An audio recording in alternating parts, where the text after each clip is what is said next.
Police pounce on Kwekwe robbers, seize fake guns and pellets. The 29th of August, 2025. By a correspondent, several suspects have been arrested in a sweeping police operation in Kwekwe district following a surge of armed robberies, many of which were carried out using fake pistols and pellet guns. The crackdown has already led to the recovery of imitation firearms and other dangerous weapons, bringing some relief to a community that had been living in fear. Kwekwe District's Officer Commanding, DISPOL, Chief Superintendent Ison Chapeta, confirmed the developments, saying the area had been hit hard by a spate of unresolved robbery cases. On the 14th of August, we enacted a prohibition order that bars the public from carrying dangerous weapons. This has led to several arrests in connection with armed robberies and grievous bodily harm. The suspects are already facing multiple charges before the courts, he said. Chief Superintendent Chapeta warned that law enforcement agencies would not relent, promising to expand the operation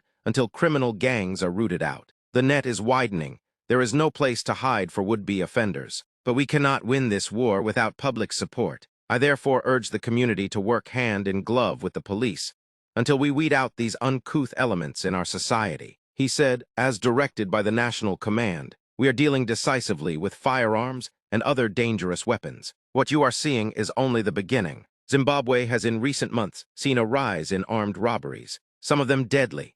The brutal killing of Harare businessman Joseph Mnangagwa earlier this month intensified debate on gun laws and strengthened calls for tougher police action.